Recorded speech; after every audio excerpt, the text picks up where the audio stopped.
Bonsoir et bienvenue au Jeudi du Programme, votre émission hebdomadaire animée par la France Insoumise, au cours de laquelle nous invitons des penseuses, des penseurs, des praticiens, des praticiennes, des experts, des militantes et des militants pour réfléchir autour de certaines questions qui nous paraissent être brûlantes ou cruciales pour la manière dont on peut imaginer une société à construire et essayer de comprendre un petit peu mieux la manière dont aujourd'hui s'organisent les différentes existences en France.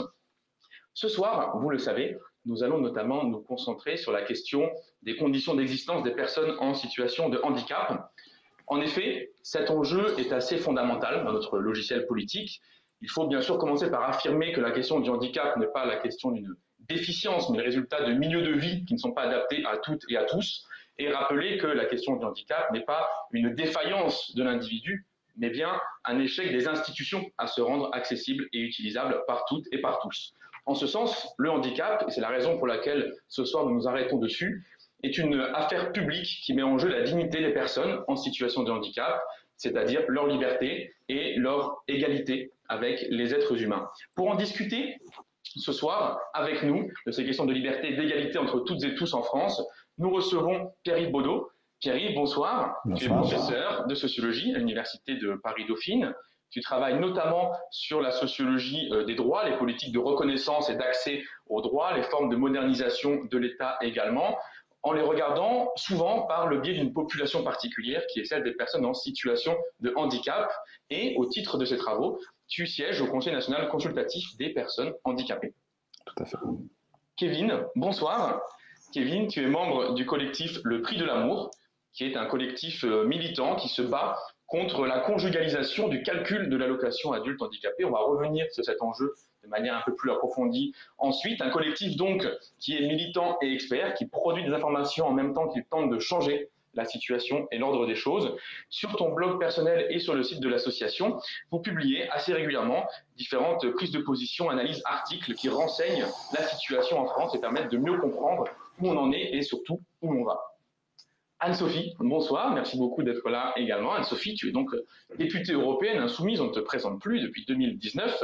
Au Parlement européen, tu sièges dans le groupe La Gauche et tu es une ancienne aide médico-psychologique avant d'accéder à ce mandat. Tu es connue nationalement en France comme porte-parole d'une grève victorieuse qui a tenu pas moins de 117 jours dans un EHPAD et tu fais partie de nos élus qui se spécialisent et qui s'engagent sur la question et la thématique de l'égalité des droits entre personnes handicapées et personnes non handicapées. Alors, pour démarrer cette émission, peut-être une question un peu générale. Où en est-on en France en 2021 de la question de l'accès aux droits pour des personnes en situation de handicap?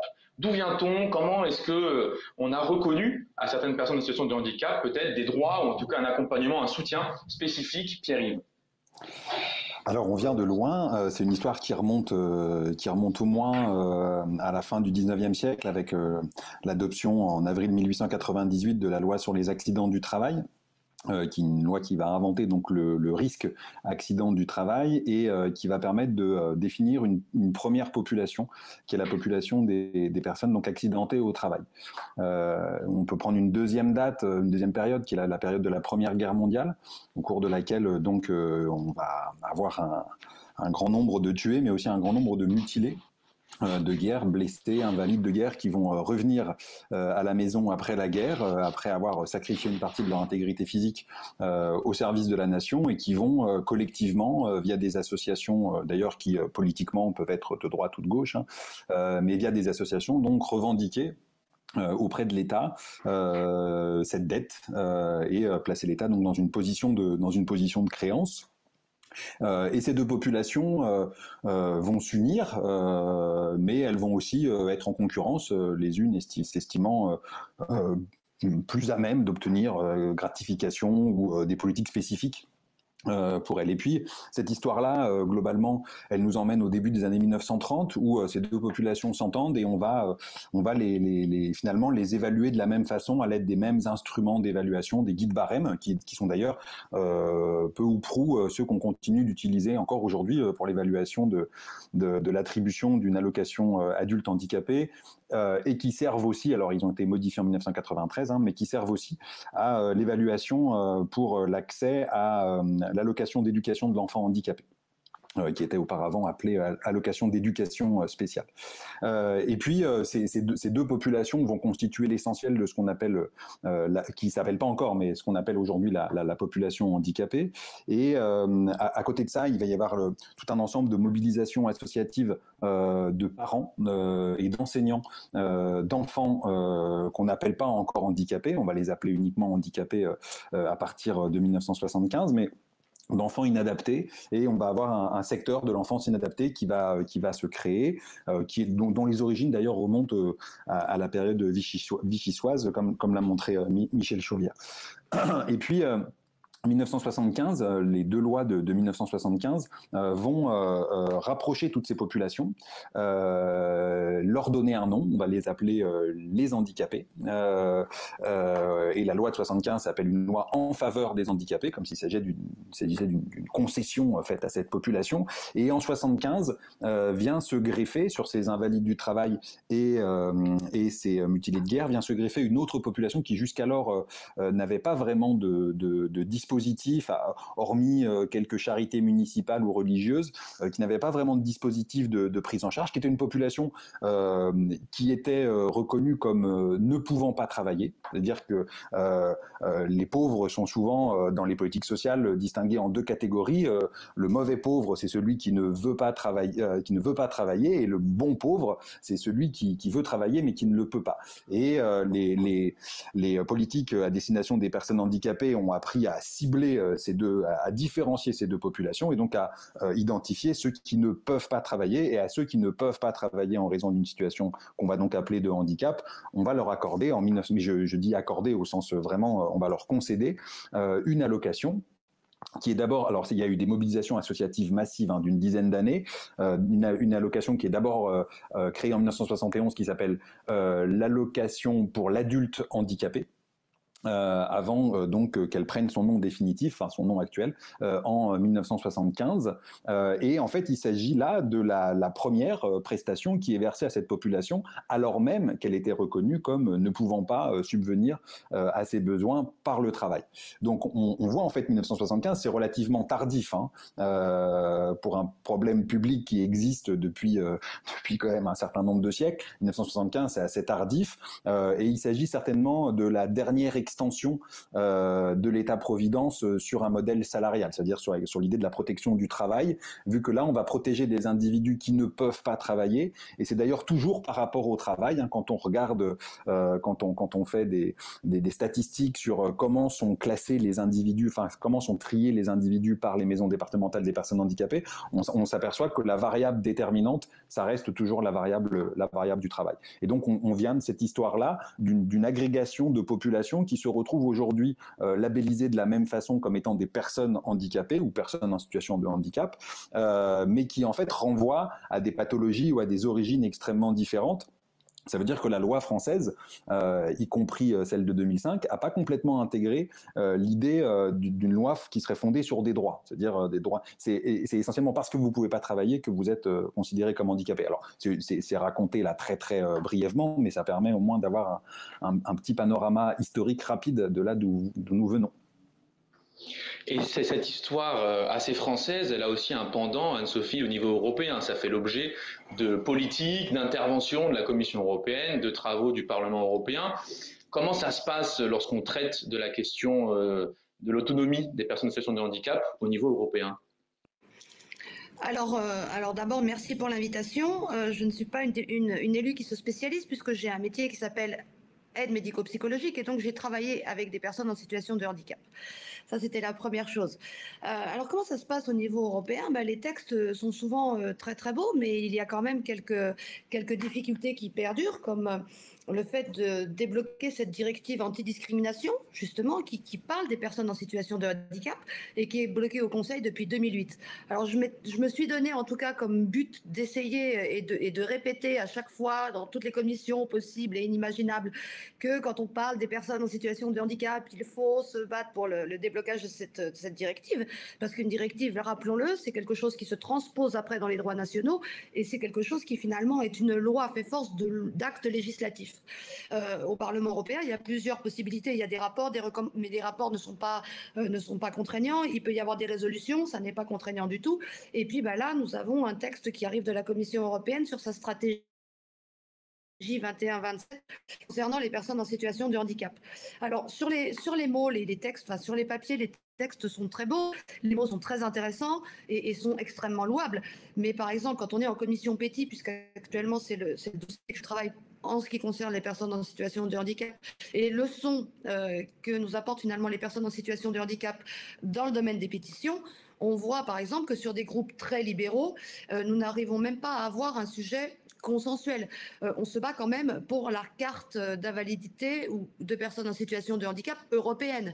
Comme je l'ai dit en commission, c'est pas parce que vous passez une frontière que vous n'êtes plus en fauteuil roulant. La frontière n'est pas gage de miracle.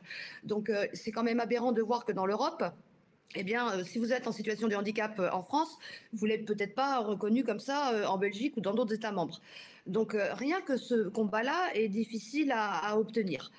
Ensuite, je ne cesse de répéter que la première difficulté, en tout cas en Europe, pour les personnes en situation de handicap, c'est le site du Parlement européen lui-même. Pour comprendre ce qui se passe dans les politiques européennes concernant le handicap, il faut être accompagné. Des personnes ne peuvent pas faire ça en autonomie. Moi qui suis valide, j'ai même des fois du mal à m'y retrouver sur le site du Parlement européen. Donc j'ai tenté de déposer une pétition. Eh bien, on ne peut pas le faire de façon autonome. Quand on est en situation de handicap. C'est pas possible. Quand on parle du handicap au Parlement européen, tous les textes que nous avons sur le site du Parlement, une personne en situation de handicap, c'est tellement compliqué qu'elle ne peut pas comprendre. Si elle n'a pas un accompagnement, ça n'est pas possible. Et d'autant plus si les textes sont mis en anglais. Rendez-vous compte de la difficulté. Donc, c'est une chose qu'on demande aussi au niveau du groupe, c'est-à-dire qu'il existe la langue des signes, par exemple, pour permettre à ce que des personnes sourdes puissent comprendre ce qui est dit. Il existe le facile à lire et à comprendre, et ça, c'est un combat que porte le livret du handicap, cette langue, le facile à lire et à comprendre, pour que des personnes comprennent ce qui se passe au niveau de l'Union européenne. Et tout ça sont des combats, finalement, qui sont très difficiles à mener, alors que, je le rappelle, c'est quelque chose qui devrait être consensuel. Maintenant, quand on parle du handicap aussi au niveau du Parlement européen, et au niveau des États membres, ce qu'on se rend compte, c'est que déjà, si la charte pour la protection des personnes en situation de handicap de l'ONU était appliquée dans tous les États membres, ça se passerait certainement pas comme ça se passe actuellement. Moi, je veux bien qu'on légifère, mais il existe déjà des lois, et comme le disait le camarade tout à l'heure, il existe des lois. Si les lois étaient appliquées, peut-être que ça changerait aussi la situation. Et je pense qu'il faut qu'il y ait aussi un autre regard de la société, parce qu'on a tendance à invisibiliser les personnes en situation de handicap. On ne veut pas voir ce qu'on peut devenir demain. Peut-être que demain, je serai en situation de handicap, parce qu'il me sera arrivé une tuile, ce que j'espère pas, pendant la nuit, mais ça peut arriver. Je veux penser, moi, à des personnes qui n'étaient pas très âgées, qui ont fait des AVC, qui sont devenues en situation de handicap et qui ne connaissaient pas ça avant. Donc tout le monde peut devenir un jour en situation de handicap. Et il faut arrêter d'invisibiliser les gens. Et quant à l'accompagnement, eh bien, ce que demandent, à mon sens, les personnes en situation de handicap, c'est de l'autonomie. À partir du moment où on n'apprendra pas dans les écoles à accompagner les personnes en situation de handicap dans les gestes de la vie quotidienne, mais qu'on fera à la place des gens, parce que les personnes qui s'en occupent n'ont pas le temps de faire leur travail correctement, ça ne pourra pas fonctionner, en fait. Ça ne pourra pas fonctionner. On nous parle de société inclusive. Alors, peut-être que les camarades n'ont pas le même avis que moi, mais moi, je n'aime pas le mot inclusif. Le mot inclusif, ça veut dire que vous avez exclu à un moment donné. Et nous sommes là pour vivre ensemble. Qu'on soit vieux, en situation de handicap, jeune, valide. On est là pour vivre ensemble. Et donc cette invisibilisation des personnes en situation de handicap, des enfants notamment, cette guerre pour les parents, ce combat quand même avec les MDPH pour les parents. Je vous donne un cas perso. J'ai une amie qui a une petite fille qui est en situation de handicap physique. Tous les 5 ans, je crois, elle va devoir repasser la visite avec la MDPH. Le handicap ne va pas aller mieux, il est présent. Donc le combat pour les parents, pour les enfants en situation de handicap, ne serait-ce que d'avoir accès à l'école pour tous, d'avoir des auxiliaires de vie scolaire qui sont mis à disposition et qui ne sont pas mutualisés pour un certain nombre d'enfants. Faire des projets individualisés pour des enfants en situation de handicap et pas parce que l'auxiliaire de vie scolaire, il va y en avoir une dans l'école et que, eh bien, il va falloir la mutualiser, par exemple, entre 3 gamins qui sont en situation de handicap et qui vont avoir finalement les disponibilités de l'auxiliaire de vie scolaire, plutôt que de faire un programme pour des gamins qui peut-être sont plus fatigués le matin ou plus fatigués l'après-midi, tant qu'on ne mettra pas finalement les gens à disposition et pas à l'inverse, ça ne pourra pas fonctionner. Et les personnes en situation de handicap seront toujours invisibilisées. Et ça commence très tôt. Merci beaucoup. Et donc, toute cette législation que tu évoques à l'instant, qu'évoquait Pierre-Yves juste avant, elle est destinée, en tout cas dans les textes, dans ce qu'elle affiche formellement, à accompagner, aider, renforcer l'autonomie des personnes en situation de handicap. Mais est-ce que Kevin, est-ce que c'est effectivement le cas? Est-ce que toute cette législation, cet appareil légal, législatif qu'on a en France, contribue réellement à l'autonomisation des personnes concernées? Ah bah c'est vrai que l'autonomie est un petit peu sur toutes les bouches, tout comme le terme société inclusive. Je pense qu'on peut mal se gargariser de tout ça. Il faut voir après ce qu'on met derrière en application. Parce que pour accéder à l'autonomie, je pense qu'il faut créer les conditions de l'autonomie. Donc on en a parlé pour, par exemple, l'accessibilité. Si on veut changer le regard sur le handicap, il faut déjà qu'il y ait effectivement le handicap qui soit présent dans l'espace public. Donc il faut mettre aux normes les différents aménagements pour pouvoir permettre aux personnes d'accéder à ces espaces. Pareil pour la scolarité, je pense que si on veut changer le regard, il faut s'y prendre dès le plus jeune âge. Et du coup, il faut que les enfants soient au contact de personnes différentes aussi de plus jeune âge. Donc ça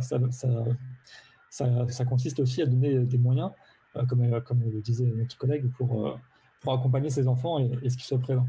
Donc voilà, les conditions de l'autonomie, l'autonomie peut se manifester dans bien des domaines, dans les composantes du handicap. Moi, il y a une particulière à laquelle je me suis intéressé, c'est l'autonomie à l'accès au couple, typiquement. Donc, Pierre-Yves a bien fait de rappeler que historiquement, le handicap était défini par une certaine incapacité à travailler. Et je pense que du coup, on oublie souvent cette composante-là quand on traite le handicap et la façon de concevoir l'allocation adulte handicapé. Donc juste un petit mot pour un petit peu cadrer cette allocation. C'est un minimum de ressources destiné donc à pallier un certain nombre de difficultés au quotidien des personnes handicapées qui ne peuvent pas travailler, comme je le disais. Typiquement, quand on est seul, pour une personne qui travaille, il peut cumuler son salaire avec l'AH, donc c'est mon cas par exemple, jusqu'à un certain seuil. Donc comme j'ai des revenus suffisants, je ne touche plus d'allocation. Si maintenant je me retrouvais dans un état de santé qui ne me permettrait pas de travailler, je serais avec l'allocation adulte handicapé que je toucherais à taux plein, typiquement, qui s'élève aujourd'hui à 300 €, à 903 € et 60 centimes par an. Sauf que si je venais à vouloir m'installer en couple, ou si je l'étais déjà, en fait, cette allocation me serait en tout ou partie réduite, voire complètement supprimée, à partir d'un certain niveau de salaire de mon conjointe, on va dire. Et voilà, donc là, en fait, on a un cas de figure où la personne qui est handicapée et qui se trouve éloignée durablement de l'emploi ne peut pas subvenir à ses propres besoins, à ses propres revenus, et se trouve dépendant financièrement de la personne avec qui elle habite. Et ça, c'est valable pas uniquement quand on est marié, typiquement, comme c'était le cas en 1975 quand la loi sur le handicap est apparue, mais c'est valable dès qu'on vit sous le même toit en tant que concubin. Donc voilà, ça c'est un petit peu l'objet du militantisme qu'on mène avec le collectif Le Prix de l'amour. On essaye déjà de sensibiliser un petit peu à cela. En général, les gens qui ne sont pas dans le handicap comprennent assez facilement que si on devient du jour au lendemain dépendant financièrement de son conjoint, avec ou sans handicap, c'est assez difficile à vivre. parce qu'il y a un certain nombre d'humiliations qu'on peut ressentir personnellement ou qu'on peut nous faire ressentir en retour quand on se sent un petit peu un poids dans le couple. Et donc, en fait, nous, ce qu'on a voulu faire, c'était déjà essayer d'amasser un certain nombre de témoignages autour de cette problématique pour rendre compte, en fait, des difficultés qu'éprouvaient les personnes handicapées qui étaient dans cette situation. Et c'est pour ça qu'on a créé un site, maintenant le collectif Le Prix de l'Amour. On essaye un petit peu de compiler ces différentes tranches de vie qui nous sont livrées pour montrer à voir ce que ça a comme conséquences concrètes dans le quotidien des personnes handicapées qui sont en couple. Alors, ça peut être très vaste, hein, ça peut être la façon, comme je disais, de se représenter dans son couple, parce qu'aujourd'hui, les couples se conçoivent plutôt de façon égalitaire. On veut amener quelque chose à la communauté à laquelle on s'est choisi. Et donc, on supporte mal d'être un petit peu un poids, de quémander pour tout ou rien de l'argent, imaginez pour un cadeau, ou même simplement pour acheter une baguette de pain, pour acheter Il y a des femmes qui nous disent pour acheter mes culottes et des serviettes hygiéniques, je suis obligé de demander à mon compagnon. Certains ont aussi des enfants à charge et donc il faut demander aussi à la personne avec qui ils sont de financer quelque part des charges financières qui incomberaient plutôt aux parents lui-même. Donc en fait, les personnes qui sont comme ça dépourvues de toute autonomie financière parce qu'elles n'ont plus du tout d'allocation pour pouvoir se gérer elles-mêmes, elles sont dans un mal-être assez profond, ce qui peut aller jusque à des suicides. On a eu des cas de gens qui nous exposent, enfin c'est assez dramatique, quoi. Ils y pensent sincèrement, quoi. Et les députés ce matin en commission rapportaient la même chose. Donc c'est pas des cas isolés. Et le fait d'avoir montré comme ça ces témoignages de façon un peu plus massive, ça permet de recouper les choses, de montrer que c'est pas au compte-gouttes et qu'il y a vraiment des choses qui ressortent et des axes on peut aborder ça sous le prisme du féminisme, par exemple. On peut l'aborder avec les violences conjugales que ça engendre, parce que c'est un terreau qui est fertile pour conjoint. Donc, pour toutes ces raisons, déjà d'un point de vue de constat qu'on voulait établir, c'était de mettre un peu face à leur responsabilité les élus qui vont avoir à se prononcer sur cette loi prochainement.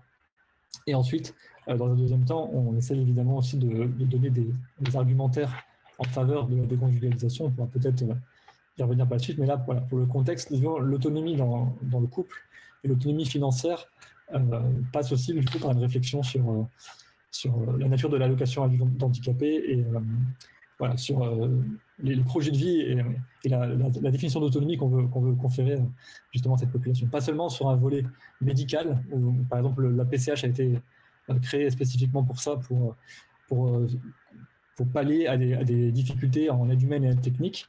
Il n'empêche que, comme le rappelait Pierre-Yves, on ne compense pas l'éloignement à l'emploi qui a valu historiquement et là qui n'est plus compensé en fait dans le cadre du couple. Et c'est quand même une spécificité importante à mettre en avant et raison pour laquelle on ne peut pas, par exemple, rapprocher du RSA. Je pourrais peut-être y revenir ultérieurement. Justement, enfin, on a tout à l'heure employé un peu le terme d'inclusion. C'est une notion, Pierre-Yves, que tu travailles beaucoup. Alors, c'est un mot très à la mode. C'est un mot qui est beaucoup utilisé, notamment par la secrétaire d'État aux personnes handicapées, Sophie Cluzel, mais plus largement, c'est le terme. Si on regarde les plateformes de campagne électorale des uns et des autres, c'est un mot qu'on va retrouver à peu près à toutes les sauces. Et une des raisons de pas trop l'aimer, c'est que c'est un mot qui veut rien dire en tant que tel. On peut faire de l'inclusion de plein de façons différentes. Tout peut être à peu près qualifié d'inclusif. Voilà. Donc en tant que tel, le mot, il nous aide pas vraiment à construire un programme politique. Après ça, le mot inclusion, il a quand même une vertu. Et là, je vais prendre un peu le contre-pied de ce que disait Anne-Sophie tout à l'heure. C'est que justement, inclusion, déjà, c'est l'un des avantages, c'est que ça permet de dire qu'on a exclu. Et que en réalité, l'histoire du handicap, c'est aussi l'histoire de la ségrégation. ségrégation dans des institutions médico-éducatives dont on ne sort pas en fait. Le taux de sortie au milieu des années 80 d'un ESAT, donc d'un CAT à l'époque, d'un centre d'aide par le travail qui s'appelle aujourd'hui ESAT, établissement et services d'aide par le travail, c'est 0,1% au milieu des années 80. Et je crois qu'on a à peine passé le pourcent actuellement. Ségrégation par l'habitat, ségrégation par l'école, ségrégation dans le travail, et donc dire inclusion, c'est reconnaître que l'histoire des politiques françaises en matière de handicap, elles sont pas que françaises, on peut les retrouver ailleurs. La France n'est pas le plus mauvais élève, mais c'est très très loin d'être le meilleur élève.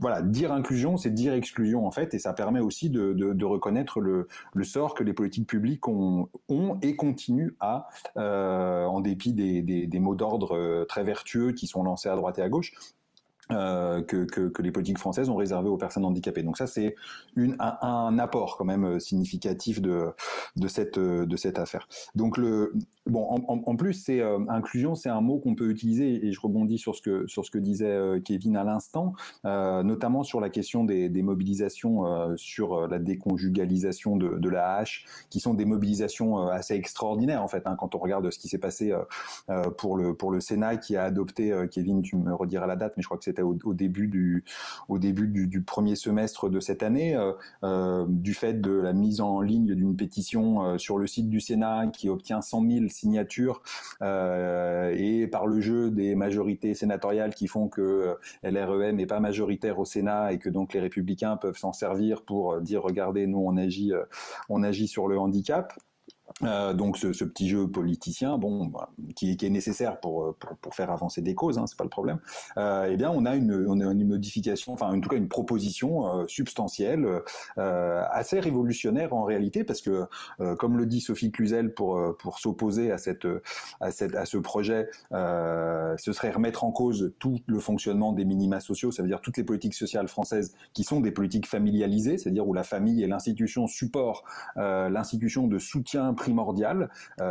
Donc on n'est pas sur des politiques individualisantes, mais bien sur des politiques familialistes, et c'est vraiment deux paradigmes totalement différents. Donc là, pour le coup, elle défend son paradigme familialiste, et effectivement, ce projet de réforme qui apparaît là via une pétition sénatoriale et via un travail de mobilisation, il apparaît en plus via une mobilisation qui n'est pas réalisée via les associations gestionnaires, c'est-à-dire que c'est des collectifs qui n'ont rien à voir avec les associations qui d'habitude traitent avec l'État et co-construisent, comme on le dit actuellement un peu partout dans tous les couloirs ministériels, co-construire, coproduire, etc., l'action publique.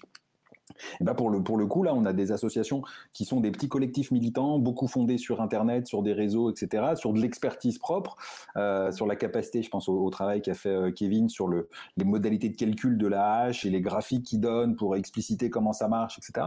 Je pense que la mobilisation de cette expertise, de ce capital militant, etc., fait que on a pour une fois une proposition qui sort complètement des clous, qui révolutionne un peu le système de la protection sociale française, et puis qui sort du système d'échange qui avait produit des résultats, mais du système d'échange association-État. Et c'est là où ça devient inclusif, c'est que c'est justement parce que c'est quelque chose qui impacte l'intégralité du système de protection sociale française, et bien ça permet de créer des ponts. Alors on va utiliser un mot qui énerve beaucoup de gens aujourd'hui, mais c'est le cas, c'est-à-dire que c'est une mobilisation intersectionnelle, quoi. Et cette pétition là qui a été validée qui a dépassé le seuil des 100 000 signatures, a été soutenue dans les réseaux sociaux, mais aussi dans les collectifs militants, par des collectifs féministes qui voient aussi une façon de faire avancer un certain nombre de revendications sur l'individualisation d'un certain nombre de prestations versées aux femmes. Et donc là pour le coup, on a un exemple que moi je trouve en tant qu'analyste, mais aussi en tant que citoyen, que je trouve assez formidable de ce que le handicap peut changer, quoi, le potentiel de transformation de cette question-là. Et l'inclusion, c'est donc pas un mot d'ordre, c'est une façon d'agir, quoi. Et derrière aussi, parce que dans le mot inclusion, il y a aussi cette idée que l'inclusion, c'est pas concéder une place, quoi. C'est pas je m'écarte un petit peu pour vous laisser de la place et puis vous arrivez, mais finalement les règles de fonctionnement dans lesquelles marchent les institutions politiques, quand on pense au faible nombre de députés en situation de handicap dans ce pays, ou même plus largement dans les différents conseils municipaux ou départementaux ou régionaux, hein. On est sur des, alors c'est quasiment impossible à mesurer, mais on est quand même sur des n égale pas grand chose, quoi, sur des nombres infinitésimaux. Donc voilà, là on a une inclusion qui nous dit, il ne s'agit pas simplement de concéder une place, il s'agit de changer nos façons de fonctionner. Parce que si on arrive dans un espace, dans une institution ou un espace qui continue à être fondé sur des principes ou des normes ou des règles ou des mesures qui sont des mesures faites pour les personnes valides, eh bien même si les personnes handicapées ont une place à côté, l'accès à ces institutions, à la parole, à l'Assemblée nationale ou dans des réunions de démocratie participative, l'accès à la parole il est toujours aussi compliqué, quoi. Donc en réalité ils ont une place, mais cette place elle va toujours être à côté, marginale, etc. Donc l'inclusion c'est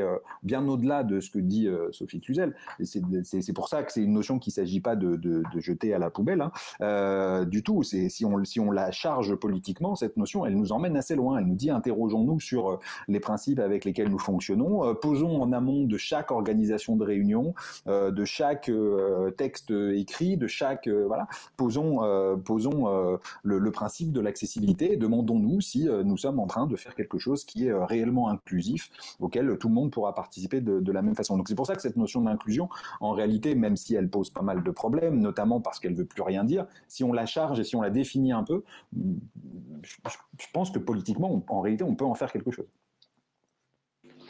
Et à propos d'accessibilité, d'égalité des droits, d'opportunités, etc., Anne-Sophie, au Parlement européen, qu'est-ce que change la directive antidiscrimination qui est en train d'être discutée? Comment ça se passe et quels sont les grands enjeux que tu veux partager aux auditeurs et aux auditrices ce soir? Ah, mais la directive, elle est même pas en voie de négociation, en fait, elle est bloquée. Elle est bloquée, c'est-à-dire que le Conseil ne veut pas en entendre parler. Et cette directive, malgré tout, améliorerait la situation des personnes en situation de handicap, puisqu'elle porte un nom, elle est antidiscriminante. Donc il y a plein de points dans cette directive, notamment sur le logement, sur l'accès au travail, sur le genre pour les personnes en situation de handicap. Il y a vraiment beaucoup, mais cette directive n'est pas que pour les personnes en situation de handicap. Elle aborde les situations de personnes en situation de handicap, mais elle est sur de nombreux sujets aussi. Et je trouve que, alors peut-être que le mot est mal choisi, mais elle couvre des sujets dont on parle, qui sont aussi les minorités invisibles, je dirais. Hein, celles que l'on ne veut pas voir. Et quand j'écoute notre camarade sur l'inclusion, tu as raison. Et je pense que, évidemment, si aujourd'hui le mot est dévoyé et ne veut plus vraiment dire grand-chose, il ne tient qu'à nous de ne pas faire du greenwashing, hein, et puis de remettre, de regagner cette bataille de la sémantique sur le mot inclusion et d'y mettre dedans un projet politique, en fait. Parce que pour que les personnes en situation de handicap soient enfin... je dirais pas reconnues, parce que c'est pas le bon mot. Elles sont reconnues dans la MDPH, mais reconnues d'un point de vue citoyen. Moi, je trouve qu'on ne les voit plus comme des citoyens, les personnes en situation de handicap. C'est-à-dire qu'on leur enlève finalement ce droit à être des citoyens comme les autres, alors que ce sont avant tout des citoyens. Si on remet quelque chose, et si on remet un sens à inclusion, c'est évident qu'on retrouvera certainement une autre idée que ce que je portais tout à l'heure. Ça c'est sûr. Mais actuellement, quand tu as raison, quand tu parles de Sophie Cluzel et du mot inclusion, on l'a dans tous les textes aussi au niveau du Parlement européen, et ça ne veut plus rien dire. C'est devenu un truc fourre-tout sans véritable projet derrière. Et surtout, comme tu le disais tout à l'heure, c'est que on n'écoute pas les personnes en situation de handicap. Il n'y a pas de représentation des personnes en situation de handicap elles-mêmes.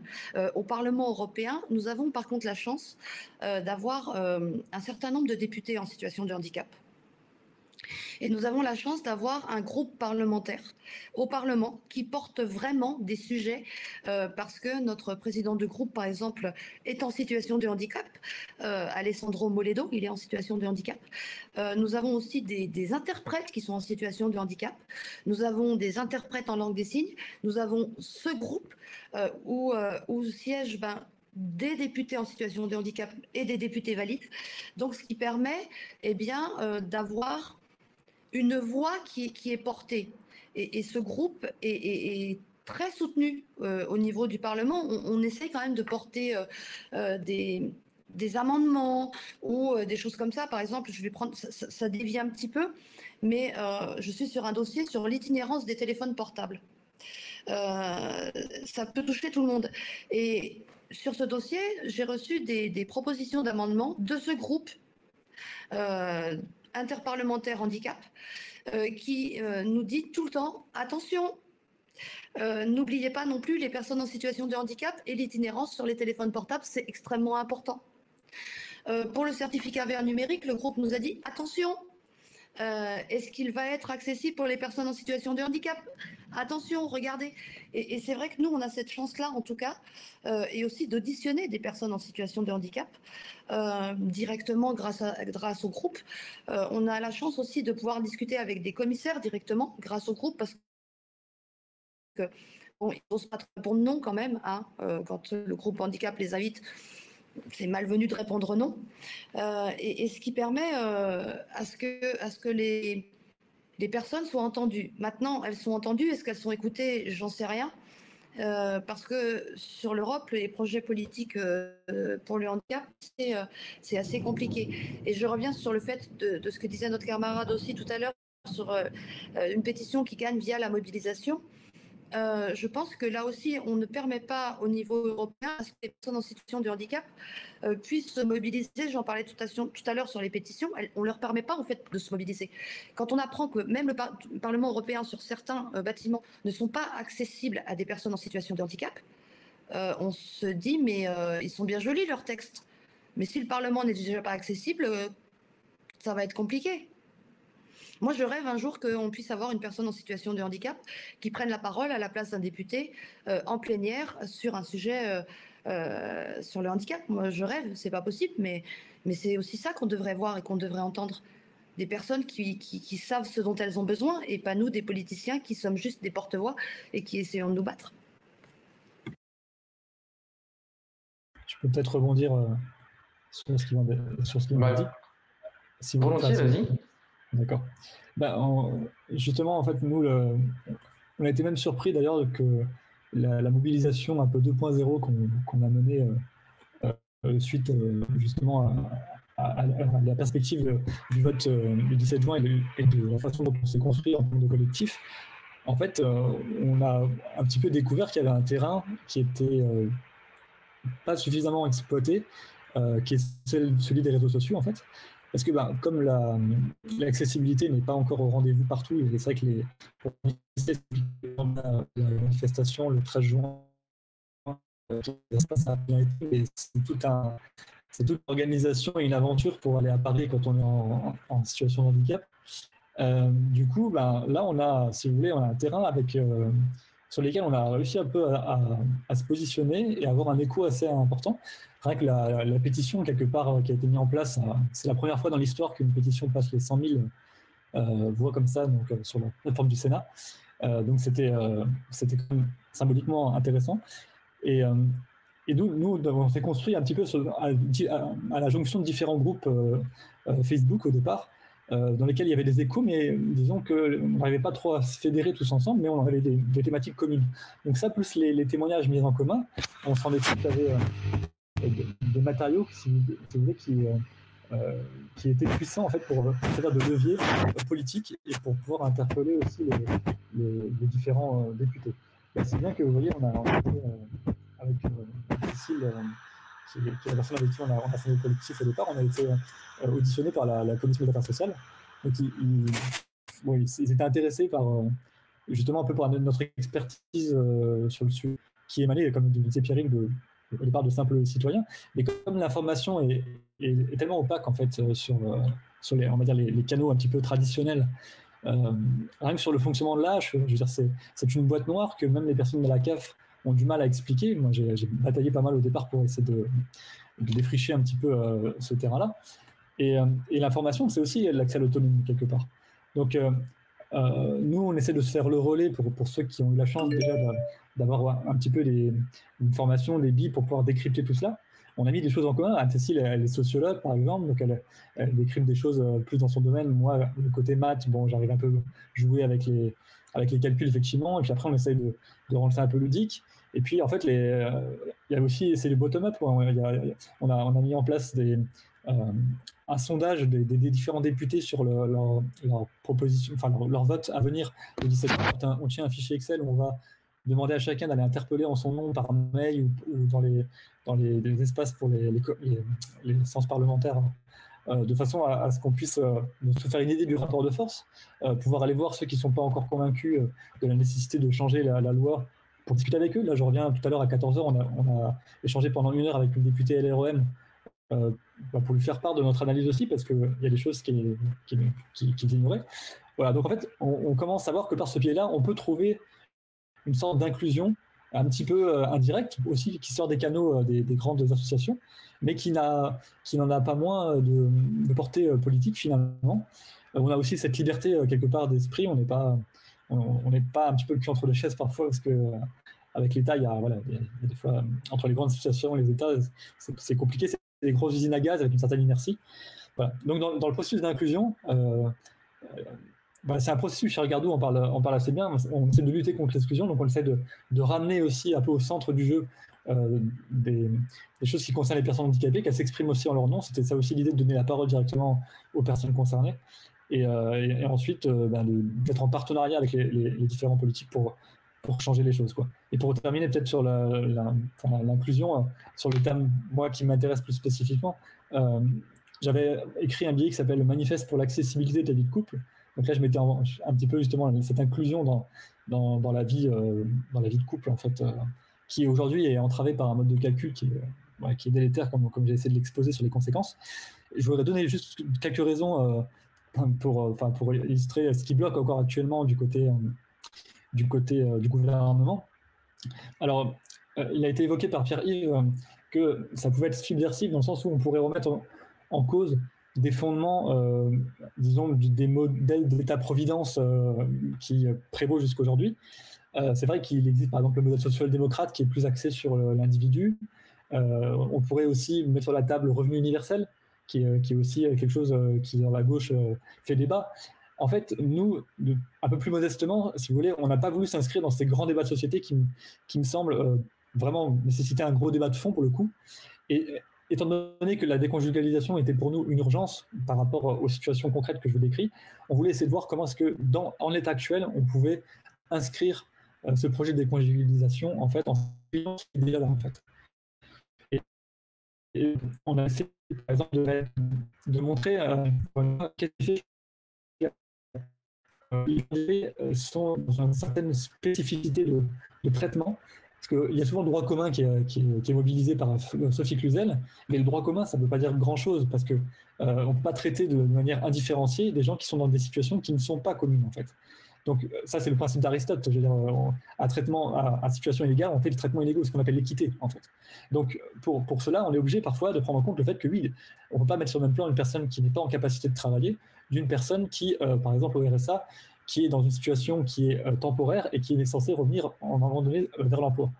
Donc ça ne veut pas dire par ailleurs qu'il ne faut pas promouvoir l'accès à l'emploi des personnes handicapées. Moi, je suis très heureux de pouvoir travailler, et bien sûr que pour moi, c'est favorable de travailler, parce que je cumule au départ une partie avec la AH, et déjà socialement, c'est super intéressant de travailler, mais en plus de ça, j'ai pas envie de vivre avec 900 €, enfin, si j'ai l'occasion de pouvoir vivre plus confortablement.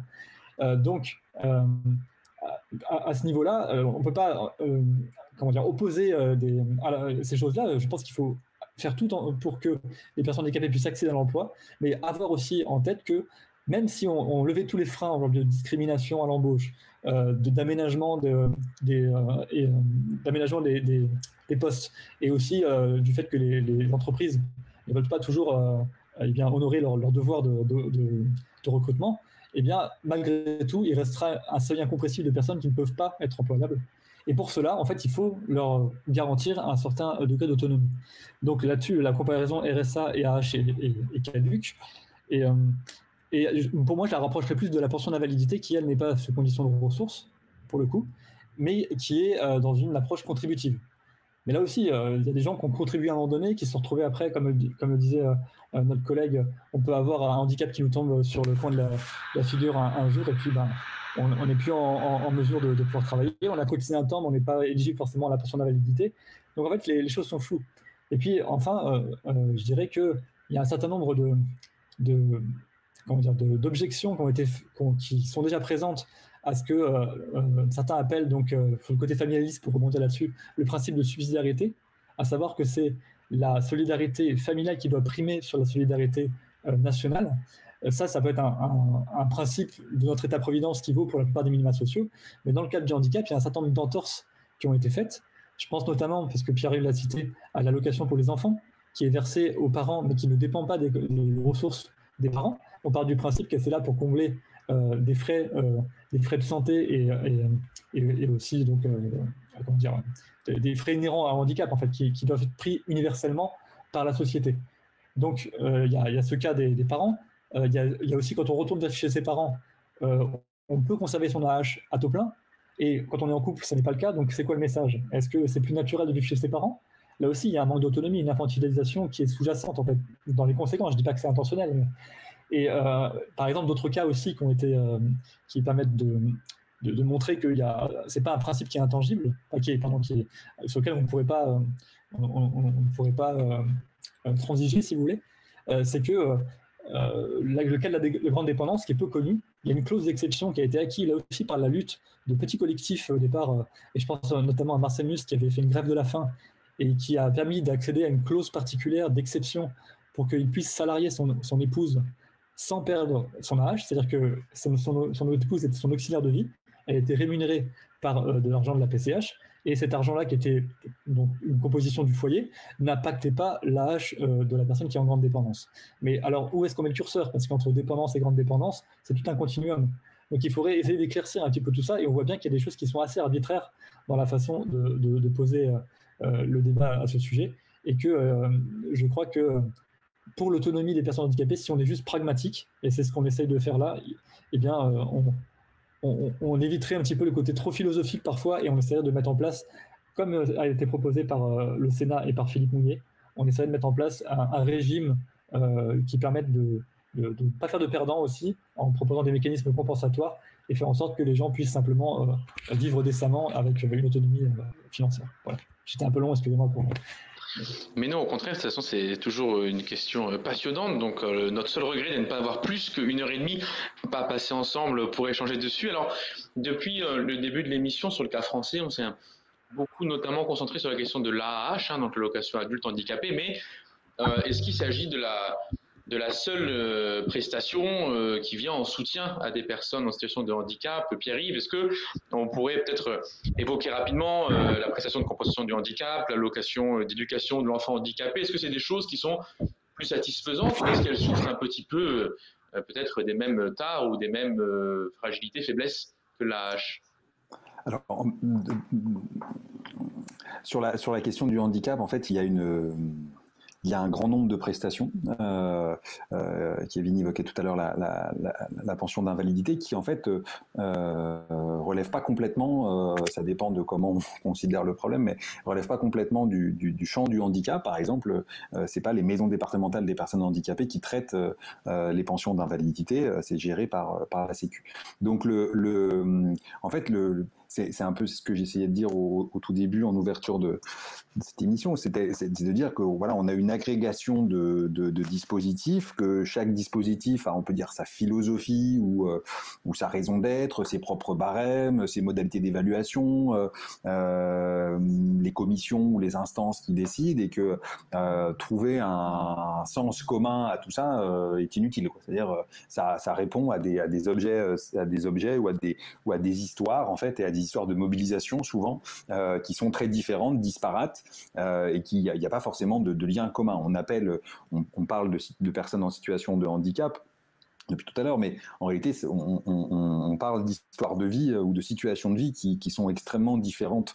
Bon, alors, ce petit préambule étant passé, on a donc sur la question du handicap un grand nombre de prestations. Alors, vous avez évoqué la prestation de compensation du handicap. La prestation de compensation du handicap, elle est imaginée dans une perspective qui est davantage une perspective de droit, c'est-à-dire il s'agit de compenser, en gros si je résume, il s'agit de compenser l'écart qu'il peut y avoir entre, d'ailleurs si on demande aux individus en 2005 de remplir un projet de vie, l'écart entre ce qu'un individu voudrait faire et puis les ressources dont il dispose pour le faire et sa situation qui l'empêche de le faire. Et donc, un peu pompeusement, l'action publique se proposait de combler cet écart en attribuant une prestation de compensation du handicap individualisée. Ça veut dire que le montant touché devait dépendre de l'écart entre le projet de vie. Là, je raconte quelque chose qui n'a aucune réalité tangible dans le monde administratif, mais c'était comme ça que ça avait été imaginé. Donc l'écart entre ce que la personne veut faire et puis ce qu'elle est en mesure de faire. Bon.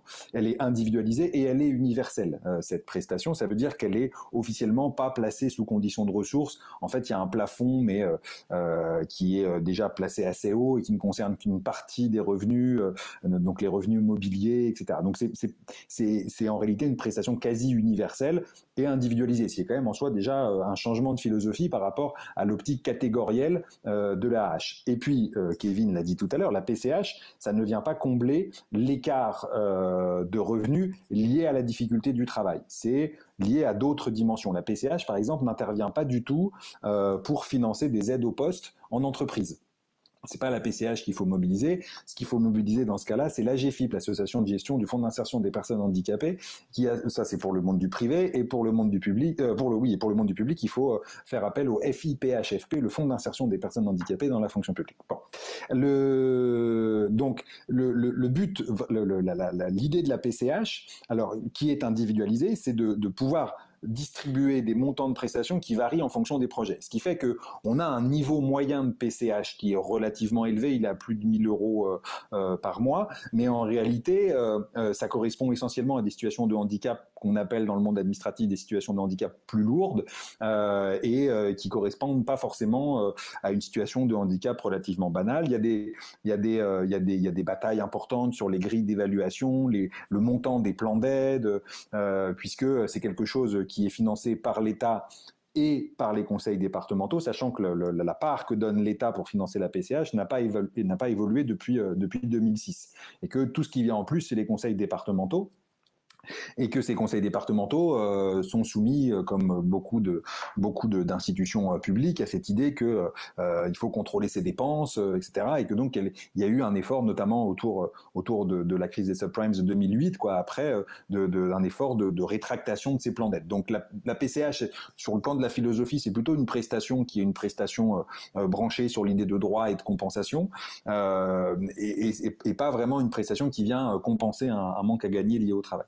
L'allocation adulte, l'allocation d'éducation de l'enfant handicapé, alors elle est donc pour les enfants, comme l'a dit Kevin, elle est versée aux parents pour compenser ce que coûte l'éducation de leur enfant. Donc elle vient compenser notamment, donc il y a une allocation de base qui est complétée par 6 compléments C1, C2, C3, C4, C5, C6, et le C6 il est versé à partir d'un certain niveau mensuel que coûte financièrement l'enfant, ou bien si l'un des deux parents, dans 99,99% des cas la mère, a arrêté de travailler pour pouvoir s'occuper de son enfant. Donc c'est pas lié, c'est quand même un peu lié au monde du travail. Et puis l'autre lien, c'est que le guide barème qui sert à évaluer l'enfant, c'est aussi le guide barème qui sert à évaluer l'adulte, et le guide barème de l'adulte, il a été fondé sur cette affaire de je suis pas en mesure de travailler. Bon. Donc en fait il y a un lien, mais bon, et c'est un peu technique, mais c'est quand même intéressant du point de vue philosophique. La loi de 2005, dont on n'a pas encore beaucoup parlé, la loi du 11 février 2005, dit les barrières d'âge vont sauter. Ça veut dire que la prestation de compensation du handicap, elle doit être accessible de 0 jusqu'à de la naissance à la mort. Bon. Mais sauf que évidemment, si on rend accessible la PCH pour la dépendance fin de vie, ce qu'on appelle aujourd'hui le 5e risque, qui est le serpent de mer de la réforme de l'action publique depuis 2005, hein, eh bien, ça risque d'avoir un impact conséquent, qui se chiffre en milliards d'euros par an, un impact conséquent sur les finances de la protection sociale. Et je pense que tout le monde ici l'a remarqué, l'heure n'est pas à l'ouverture des robinets en matière de protection sociale, c'est plutôt l'inverse, quoi. Et donc, simplement, la loi a dit à un moment, il faut que les barrières d'âge sautent. Donc, la barrière élevée, elle n'a pas complètement sauté. Il y a des petits efforts qui sont faits à droite à gauche pour permettre aux plus de 60 ans, aux plus de 62 ans, aux plus de 65 ans d'accéder à des modalités de PCH. Mais en revanche, celle d'en bas, celle de 18 ans, elle a sauté. Et pour la faire sauter, la personne qui a rédigé le décret au ministère des Affaires sociales a imaginé qu'on pourrait en fait accéder à l'AEH on pourrait accéder à la PCH enfant si les critères d'attribution de l'AEH étaient remplis. Ça veut dire qu'en fait, ces deux prestations qui n'ont strictement rien à voir, qui sont de philosophie totalement différente, ces deux prestations, elles sont devenues connectées l'une à l'autre. Donc c'est quand même assez compliqué de s'y repérer. Ça veut dire très concrètement, pour le dire très très simplement, on peut être tout à fait reconnu comme personne handicapée au titre de l'AEH et ne pas l'être au titre de la PCH et vice-versa. Bon. Alors après ça, il faudrait parler quand même il y a eu des projets de réforme de l'AEH, notamment il y en a deux qui sont très importants. Sophie Cluzel a fait passer très récemment, le début de l'année dernière, l'idée que l'AEH pourrait être donnée à vie, ce qui est quelque chose qui est une idée, une très très bonne idée, c'est-à-dire que dans des situations de handicap qui n'évoluent pas, qui ne peuvent pas évoluer parce que la pathologie en question fait qu'il n'y aura pas d'évolution de cette situation, on va l'avoir à vie, il n'y aura pas besoin de remplir tous les 2 ans ou tous les 5 ans, il n'y aura pas besoin de remplir un nouveau dossier d'allocation. Mais on sait par ailleurs, notamment, je pense à un exemple australien, on sait par ailleurs que les projets qui visent in fine à réduire les montants de prestations passent par là. C'est-à-dire ils passent par la différenciation entre les publics cibles de l'action publique. D'un côté, ceux qui seraient complètement handicapés, dont le handicap n'évoluerait pas, et vous voyez où je veux en venir et où veut en venir l'action publique, c'est-à-dire l'idée de dire ceux-là, ils sont vraiment handicapés. Voilà. Et donc ceux-là, la hache, on ne va pas leur contester, on va leur donner avis. Et puis, subrepticement, s'introduit la distinction avec un public qui doit montrer tous les 2 ans que sa situation de handicap n'a pas complètement évolué. Et cela aussi, subrepticement, s'introduit l'idée qu'on peut commencer à discuter le fait qu'il soit réellement handicapé. Et en Australie, par exemple, c'est exactement ce qui s'est passé. Ils ont, qui est une situation qui est un poste avancé du néolibéralisme en matière de protection sociale, eh bien, la réforme de financement de la hache est passée par l'attribution de 2 catégories de population, les personnes réellement handicapées et les personnes qui l'étaient un tout petit peu moins.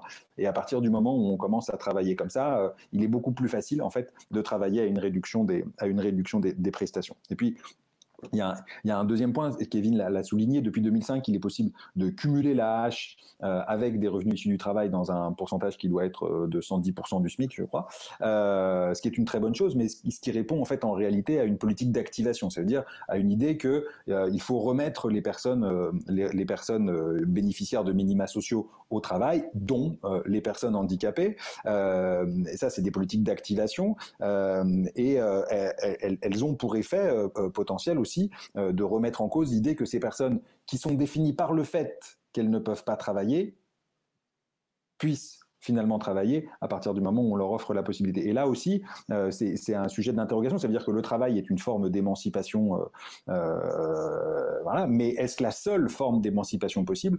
Peut-on pas définir l'émancipation d'une autre façon que par le travail? La question du handicap pose très clairement ce problème-là. Et alors, depuis le début de l'émission, on a beaucoup parlé de l'expérience qu'ont les personnes en situation de handicap, de leurs conditions, de leur situation. Et alors, Anne-Sophie, comment est-ce qu'on peut faire pour essayer de tirer des leçons politiques? Comment on passe de l'expérience, de la vie de ces personnes à des propositions? Bref, comment on travaille un peu les leçons qu'on peut tirer de ces observations, les rapports qui sont faits, les prises de parole des personnes en situation de handicap? En fait, je vais juste rajouter un petit truc parce que je pense que c'est important, puisqu'on parlait aussi finances. Il faut savoir qu'il existe le Fonds social européen, et je vais rebondir sur ce que disaient tout à l'heure les camarades. c'est que quand on parle de personnes en situation de handicap qui peuvent travailler ou qui ne peuvent pas travailler, on voit comme ça, le Fonds social européen est souvent basé sur la promotion finalement à l'accès au marché du travail. Et donc, on voit clairement que, comme le disait, je crois, Pierre-Yves, on a envie d'une dynamique à remettre les gens au travail. Enfin, c'est ce que j'ai compris de ce que tu disais, Pierre-Yves. Et on voit finalement que même au niveau de l'Europe, c'est cette idée-là qui est poussée, même à travers les fonds sociaux européens.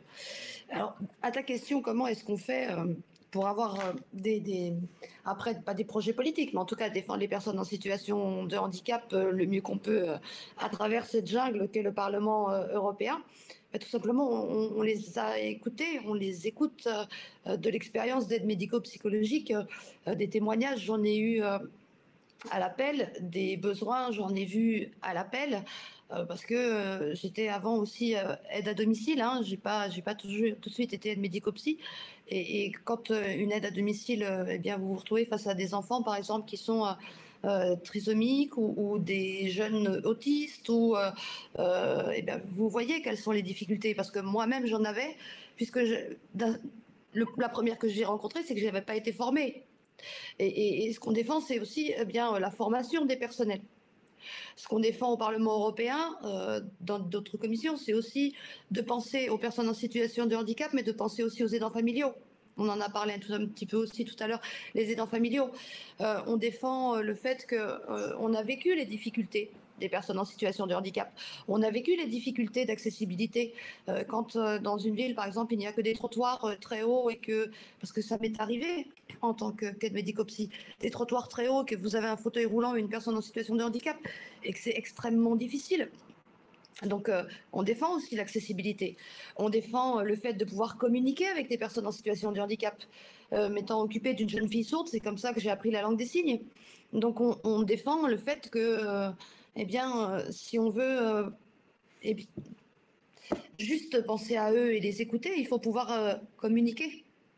Et la communication ne passe pas forcément que par la parole ou par l'écoute, ça passe aussi par des signes. Voilà, ça passe par des signes et des émotions sur le visage, et c'est important que, eh bien, on y prenne soin, en tout cas.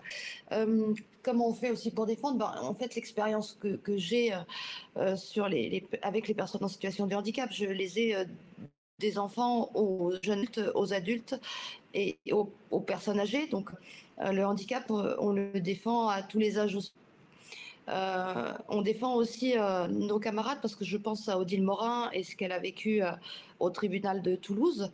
On les défend et on en parle au Parlement européen, parce que je pense que c'est important aussi de faire la preuve par l'exemple que ça ne marche pas très bien, en fait, et qu'il est temps d'agir et plus d'avoir que simplement des mots. C'est sur des expériences, voilà, que en tout cas, on essaie de porter la voix du mieux qu'on peut. C'est pas des sujets qui sont consensuels, ça je le regrette terriblement. Mais en tout cas, si on n'essaye pas, on n'y arrive pas, et la situation reste la même. Je pense que les camarades comme moi se battent à leur niveau pour que les choses aillent mieux, pas pour nous, hein. Nous sommes tous, enfin, nous sommes bien, enfin, mais pour les personnes qu'on invisibilise et qu'on n'écoute pas. Et puis c'est aussi leur permettre de retrouver leur voix de citoyen, parce que je trouve que finalement, en les invisibilisant, on les coupe clairement de leurs droits citoyens. Ce sont des citoyens à part entière. Et puis, on se bat aussi pour que les gamins, eh bien, même si c'est des sujets, je dirais, franco-français, eh bien, ils puissent avoir des AESH qui soient reconnus. On se bat pour que l'accessibilité, et ça tourne bien en période de régionale, l'accessibilité des lycées aux gamins en situation de handicap, eh bien, elle soit là. L'accessibilité aux gares, que ce soit quelque chose de vrai, et pas juste des mots sur un papier. Et puis, on rencontre plein de gens comme les camarades là, et puis ça nous donne encore plein d'autres idées. Voilà. Et une interrogation, Kevin, là on voit donc un peu à la fois l'expérience pour les personnes concernées, on voit un peu les modalités d'action qu'on peut développer, et comment font les, entre guillemets, bénéficiaires, en tout cas les personnes qui sont dépositaires, qui reçoivent l'AAH face à tout ce que tu as évoqué tout à l'heure. Est-ce que parfois il y a des personnes qui en viennent à, je sais pas, vivre leur relation conjugale de façon clandestine? Comment on fait pour se soustraire à ces risques en fait, et est-ce que au-delà même des réductions du niveau de vie, au-delà même de ce que ça fait à l'argent à la fin du mois, est-ce qu'il y a des gens qui sombrent aussi dans des formes d'illégalisme parce qu'ils sont poussés, ils sont forcés pour réussir à conserver leur relation de couple et en même temps avoir de quoi vivre? Oui, effectivement, il y a plusieurs cas de figure dans les témoignages qu'on reçoit. Il y a déjà principalement les gens qui ne souhaitent pas s'installer en couple parce qu'ils ont conscience de ce qui va arriver pour leur allocation et qui ne se voient pas vivre de cette manière-là. Il y a ceux qui la prennent un peu sur le fait accompli, qui se mettent en couple et puis tout à coup leur AAH ne tombe plus et ils s'interrogent, ils vont voir la CAF et puis on leur explique grosso modo le fonctionnement. Puis là ils tombent un peu dénus, quoi. Donc il y a ceux qui subissent la situation et restent malgré tout, puis il y a ceux qui ne supportent pas et qui préfèrent vivre séparés. De toute façon, on leur verse après l'AAH individuellement, donc c'est un petit peu bête, parce que dans tous les cas, il y a l'allocation qui est versée. Et il y a ceux qui vivent effectivement dans l'illégalisme, qui préfèrent se cacher. On a aussi des témoignages dans ce sens-là. Et voilà, ils mettent de côté en disant on espère ne pas se faire. On fait une colocation et puis on espère ne pas se faire prendre. Ça arrive aussi, c'est difficile à quantifier. Je pense même pour le gouvernement, ils n'ont pas de chiffres. Déjà, même en temps normal, ils ont beaucoup de mal à trouver des statistiques pour évaluer les situations des personnes qui sont concernées par la problématique. Et puis, il y a aussi des gens qui divorcent. Ça arrive régulièrement de dire non, on envisage carrément de rompre un mariage, un Pacs. Donc, ça peut aller loin. Des gens qui prennent 2 maisons, 2 appartements. C'est absurde, en fait. C'est surtout que. Il y a potentiellement aussi des coûts qui ne sont pas évalués. En fait, bon, la réforme coûte un peu, mais c'est pas non plus exorbitant. Quand on regarde, c'est 12 milliards, je crois, pour l'AAH comme enveloppe. Là, on estime que ça serait entre 500 et 700 millions pour déconjugaliser. Et il y a par exemple des coûts où on verse 2 APL. De toute façon, les AAH sont versés quand les gens vivent séparément. Il y a les chèques énergie, il y a les économies d'échelle qui sont faites quand vous vivez en couple. La personne peut filer un coup de main, donc il n'y a pas besoin d'aller payer de la PCH pour certains gestes de la vie quotidienne. Il y a aussi un impact sur la santé des gens, parce que quand ils vivent en couple, ils ont quelque part quelqu'un qui est là pour observer, je ne sais pas moi, pour les personnes qui sont paralysées, il y a des problèmes d'escarre. Quelqu'un qui vit en couple et son conjoint repère quelque chose, eh bien, ça permet d'éviter que ça se dégrade peut-être plus vite quand il était seul et qu'il ne remarque pas quelque chose qui s'empire. Mais aussi le point de vue psychique, on peut être mal mentalement par des situations d'être isolé. Et là aussi, ça aide à la santé globale, et ce n'est pas des coûts qui sont pris en compte de manière générale. Et d'ailleurs, le handicap psychique en lui-même, on n'en a pas beaucoup parlé non plus, mais là aussi, quand on parlait de PCH, c'est pas souvent la PCH à laquelle c'est plutôt l'AAH qui leur est versé, mais alors ça compense quoi? Parce qu'on dit la PCH n'est pas censée compenser le handicap, mais on voit bien que l'AAH compense d'une certaine manière aussi le handicap pour l'éloignement à l'emploi du handicap psychique ou mental. Voilà, il y a un certain nombre. La dichotomie, moi, en soi, elle me paraît pertinente, de séparer ce qui est de l'ordre des aides techniques et humaines et ce qui est de l'ordre des minimums de ressources pour vivre. C'est pas aberrant, mais déjà, il y a des restes à charge qui sont aussi très importants, que la PCH ne comble pas de toute manière et que les gens rognent sur leur propre AAH. Donc, quand vous imaginez qu'en plus de ça, ils doivent avoir un âge diminué par le fait de vivre avec leur conjoint, il y a des gens qui se passent de leur traitement, qui ne continuent pas un traitement, qui ont honte de devoir demander à leur conjoint de payer pour des frais médicaux en fait, qui devraient être couverts par la société. Voilà, c'est plein de petites injustices comme ça qui fait que les gens préfèrent rester en dehors du couple, malheureusement, et que là, on n'est pas du tout dans l'inclusion. Il y a tous les éléments qui sont réunis pour éviter qu'à la fois que la personne handicapée veuille subir un peu cette humiliation, cette infantilisation. Donc de son côté, déjà, elle peut être empêchée par ce mode de calcul, mais aussi des fois, à l'inverse, la personne valide qui pourrait se mettre en couple avec, déjà n'a pas envie d'être son tuteur légal. On a eu des témoignages de gens qui disent moi je suis mal pour ma conjointe parce que je ne me vois pas dans sa situation, donc Et aussi, des fois, on a l'inverse. C'est-à-dire quelqu'un qui veut, par exemple, son RSA, qui se mettrait avec une personne à l'allocation adulte handicapé, eh bien, son RSA disparaît. Donc là, en fait, ils sont à deux à vivre sur une AH, et cette fois-ci, c'est le conjoint qui est entre guillemets, dépendant de la personne bénéficiaire, mais en tout cas, qui a une perte sèche de revenus dus au RSA. Donc ça, c'est pas incitatif non plus pour la personne valide de venir se mettre en couple avec une personne handicapée. Donc il y a des bâtons dans les roues comme ça qui sont mis, pas volontairement, encore une fois, mais par le fait qu'il y a une allocation qui a un certain type de fonctionnement, une certaine philosophie, et il serait bon de remettre ça sur la table en gardant à vue les conséquences réelles que ça. Donc voilà. Globalement, c'était pour répondre à ta question, les différents cas de figure que l'on observe résultent directement de son mode de calcul. Voilà.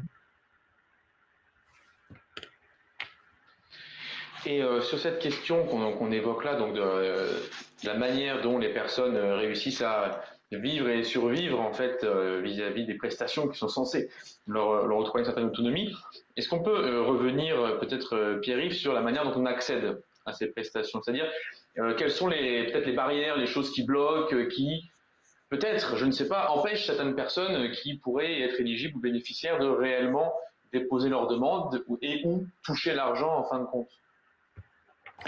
Alors c'est un sujet à la fois pour les personnes handicapées et pour les institutions. Bon, c'est vrai que les MDPH sont pas réputés pour leur facilité d'accès. C'est souvent des institutions qui mettent un temps certain à traiter les dossiers, parfois un temps beaucoup trop long. Et en même temps, quand on regarde, comme je l'ai fait à plusieurs reprises, le travail des MDPH en interne, on s'aperçoit d'une mobilisation intense des personnels, des organisations, des directions de la Caisse nationale de solidarité pour l'autonomie, voilà, dont la réduction des délais constitue un des mantras clés. Alors cette réduction des délais, elle est à la fois souhaitée et souhaitable. Elle peut aussi parfois amener à des aberrations ou à des réorganisations administratives qui sont pas forcément favorables in fine en masse aux personnes handicapées, puisque ça veut dire très souvent un traitement simplifié ou édulcoré des dossiers, et tout un tas de situations peuvent ainsi passer à travers les mailles du filet ou ne pas bénéficier de l'évaluation réelle. Il y a des délais aussi, je pense par exemple à la prestation de compensation du handicap qui est attribuée par les conseils départementaux, enfin qui est financée pour une bonne part, pas uniquement, mais pour une bonne part par les conseils départementaux. Voilà, qui impose des délais, qui impose la visite d'ergothérapeutes au domicile, et vu qu'il n'y a pas beaucoup d'ergothérapeutes dans un conseil départemental, eh bien ça allonge les délais, et ça, voilà, ce qui pose un vrai problème, c'est que la PCH, par exemple sur un aménagement de logement, vous pouvez pas commencer les travaux chez vous tant que l'ergothérapeute ou tant que le plan d'aide n'a pas été adopté. Donc parfois il faut attendre 1 an, et quand vous avez une personne qui est devenue dépendante au domicile et que vous avez besoin là maintenant tout de suite de rendre votre domicile accessible, eh bien le fait de devoir attendre est juste pas possible, et donc vous oblige soit à déménager, soit à financer vous-même vos travaux. Donc la question des délais, elle est fondamentalement politique. C'est aussi pour ça que l'accessibilité du bâti dès sa construction, sur laquelle est revenu le gouvernement avec la loi Elan, qui est revenu sur l'obligation au fait de construire du bâti accessible à 100%. Maintenant, le pourcentage n'est plus que de 20%. Mais en fait, si on le rapporte à la construction réellement considérée, ça fait très peu de logements, très peu. Ça fait autour d'une dizaine de logements neufs par département par an qui sont considérés. Quand on dit 20% de logements neufs accessibles, en fait, on parle d'une dizaine de logements. Donc, c'est pas énorme.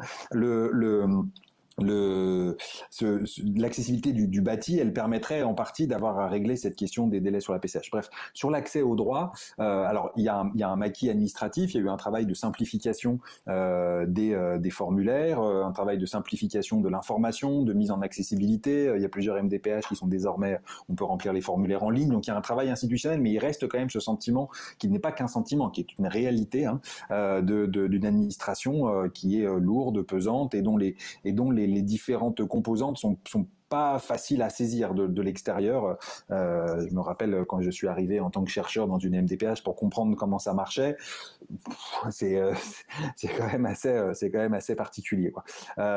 Bon, alors c'est en partie le produit de l'histoire, mais ça n'empêche pas qu'il y a un travail actuel de réorganisation et d'organisation. En fait, les MDPH sont des organisations qui sont en réforme permanente, notamment parce que pendant longtemps, on a voulu, et d'ailleurs elles ont officiellement disparu, mais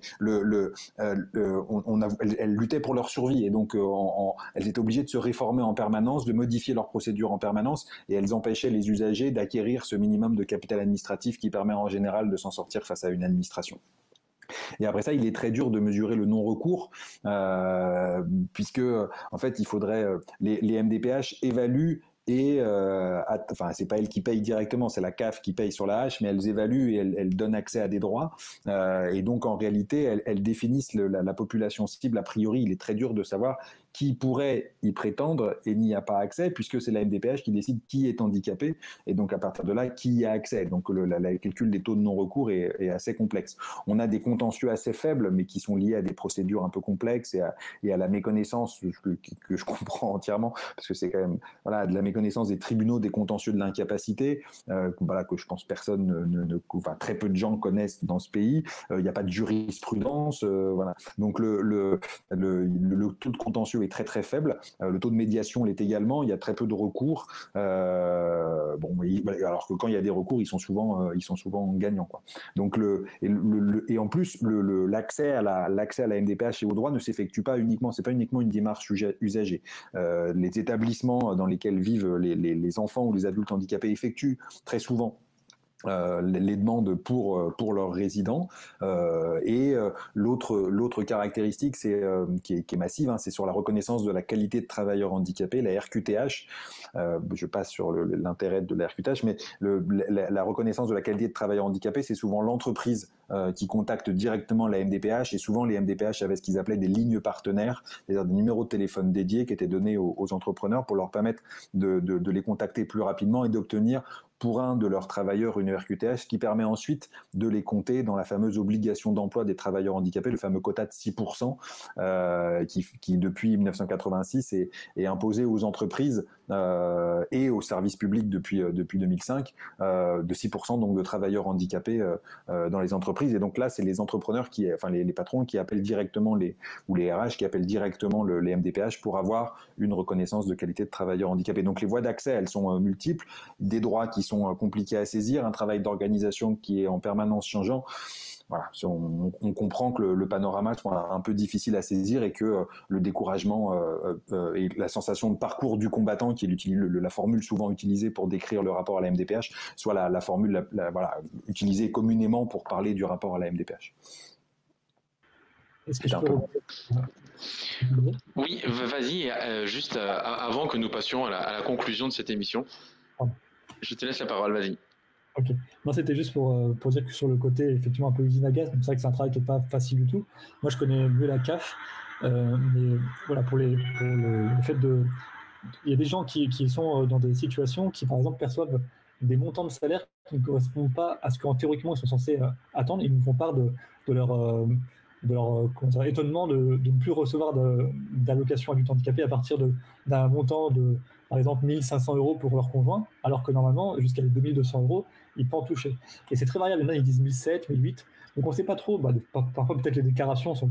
Il y a peut-être des revenus qui ont été oubliés, etc. Mais il y a aussi, je crois, des fois, dans le traitement de la CAF, vraiment des incompréhensions, parce que c'est des grosses boîtes noires, il faut bien avoir ça en tête. Les gens de la CAF tournent des boutons, ils nous donnent les montants qui sortent, mais ils ne sont pas capables vraiment de nous expliquer comment c'est calculé. Donc il y a un effort à faire sur les outils. Et par exemple, je travaille avec quelqu'un qui développe des simulateurs en open source à côté, qui nous permettent aussi de se réapproprier ça. Aujourd'hui, les personnes handicapées, elles sont demandeuses de ça, parce qu'elles ne sont pas bêtes. La plupart, elles savent aussi aller lire sur Internet, se renseigner. Et c'était un peu l'objet aussi de mon blog, d'essayer de rendre plus un peu pédagogue la démarche d'aller comprendre pas à pas une allocation et pouvoir refaire ensuite des simulations soi-même pour pouvoir anticiper la variation et bien de ses revenus d'un mois à l'autre.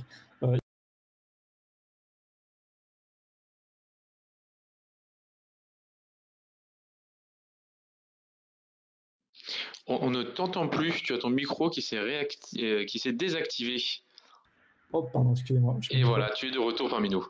Donc, j'en étais au fait que je disais que la CAF avait des fois un petit peu une dimension kafkaïenne. En fait, j'ai un ami qui était dans le cas de la grande dépendance, en fait, et qui, s'il n'avait pas eu justement, lui, tous les éléments juridiques, parce qu'il est au fait de tout ce qui se passe, n'aurait jamais su qu'il pouvait salarier sa conjointe en touchant son AH. Et donc, il a été au contentieux jusqu'à la CAF, qui ne comprenait pas pourquoi lui, il avait le droit à une exception, parce que la CAF ignorait elle-même qu'il y avait cette clause, en fait. Donc, il y a un certain nombre de choses comme ça qui fait que ça devient très compliqué de s'y retrouver. Et puis, pour finir sur les délais, rapidement, et terminer sur les violences conjugales, il faut savoir qu'aujourd'hui, quelqu'un qui n'a pas la hache a des difficultés à partir. Donc, ils sont en train de réfléchir, le gouvernement, et c'est heureux, de réfléchir à des dispositifs pour que la personne puisse retrouver son AH de façon plus rapide, en quelques semaines. On connaît la lenteur justement des CAF et de l'MDPH, comme le soulignait Pierre-Yves. Même 15 jours, ça peut être énorme. Si vous n'avez pas l'argent, parce que vous n'avez plus d'AH pour avoir une chambre d'hôtel, comment vous faites si vous n'avez pas l'argent à l'instant T pour partir et que vous avez un conjoint qui est violent? Donc c'est compliqué. On a eu des personnes aussi avec des handicaps psychiques et mentaux qui ont des difficultés à nous livrer leurs témoignages. On a dû les aider, les contacter au téléphone pour essayer de traduire avec eux. Donc comment voulez-vous qu'ils fassent des démarches rapides auprès des CAF dans ces situations? Donc voilà. Et encore sous couvert que la CAF soit réactive, comme le disait un ami avec qui j'étais à la commission des affaires sociales. Si ça vous arrive le 15 juillet, la bureaucratie, vous savez comment ça se passe en pleine période estivale, c'est compliqué. Donc tout ça fait que là, on réfléchit à un dispositif, c'est bien, mais il faut peut-être réfléchir en amont à la racine du problème avant que s'installent justement ces conditions de violence conjugale. Donc c'est pour ça que je redis encore une fois pour un peu prêcher pour ma paroisse, mais la déconjugalisation justement permet de faire ça et d'avoir des conditions saines pour que quand on a des conjoints qui peuvent avoir des comportements qui ne sont heureusement pas la majeure partie du temps violents, mais ça peut arriver et entre guillemets la tension financière peut favoriser ces cas de figure. Voilà, donc je vais terminer sur cette délai et les violences conjugales. Merci beaucoup. Alors on espère pour toutes les auditrices et tous les auditeurs que cette émission, on a beaucoup parlé de parcours des combattants, a été une partie de plaisir plutôt à regarder. On va maintenant passer au mot de la fin. On va laisser chaque invité peut-être soit synthétiser son propos, soit nous dire ce qu'il a envie de faire passer comme message peut-être essentiel aux personnes qui nous écoutent. C'est à vous, je vous laisse la parole, peut-être Pierre-Yves, Kevin, Anne-Sophie. En quelques mots, vous voulez... Allez, pour une fois, honneur aux hommes. Non, je peux commencer, Kevin, si ça. Parce que moi, en tant que sociologue, j'ai pas de message particulier ou de recommandations à faire passer. Mais je crois qu'il il se passe quelque chose là en ce moment dans le monde dans le monde du handicap. Il se passe quelque chose, l'émergence de nouveaux collectifs militants, de nouvelles revendications, de nouvelles manières de les faire passer. Il y a une émergence d'alternatives qui me semble nouvelle et qui est porteuse de grandes potentialités de transformation, comme je l'ai dit tout à l'heure, et qui a à trouver un débouché politique, quoi, qui est porteuse en fait d'une nouvelle définition du handicap comme étant une cause fondamentalement politique, pas comme une cause charitable ou pas comme une cause gestionnaire, mais vraiment comme une cause politique. Et là, moi, je travaille sur ce sujet maintenant depuis quand même un certain nombre d'années, et c'est vrai que la configuration actuelle, tant dans le monde universitaire où on voit émerger de nouvelles recherches, de nouvelles thèses, de nouveaux chercheurs, de nouvelles chercheuses, etc., que dans le monde associatif où on voit émerger ces nouvelles revendications, ces collectifs-là, le débouché politique, qui ne soit pas juste sous la forme d'un petit tiret dans le programme d'un candidat ou d'une candidate à la régionale, au présidentiel ou je sais pas quoi, mais qui soit qui soit un programme qui soit inspiré par un certain nombre de réflexions dans une perspective très certainement intersectionnelle, mais qui sont inspirés par un certain nombre de réflexions venant des militants et voilà, ça me semble être un moment particulier et l'enjeu en fait de l'année. Le climat politique actuel laisse à penser penser que le handicap sera pas l'enjeu majeur, hein, malheureusement, mais je trouve que sur l'année qui vient, qui est une année présidentielle, la capacité des organisations politiques et des candidats et candidates à prendre en considération cet enjeu, à aller fouiller ce qui peut se dire, ce qui peut s'écrire, les forces militantes qui s'y trouvent et les idées qui émergent, ça me semble être quand même un enjeu majeur. Et puis la deuxième chose, c'est qu'en fait les politiques à destination du handicap demandent et requièrent aujourd'hui d'écouter d'abord et entièrement ces personnes-là, nothing about us without us, quoi, rien sur nous sans nous, quoi, qui me semble aussi être là un geste fort de prise de parole, de positionnement comme un sujet politique qui décide des politiques qui lui sont destinées. Et ça aussi, ça me semble être une caractéristique de ce moment-là et un enjeu crucial pour les organisations politiques dans l'année qui vient et puis dans les années à venir. Voilà.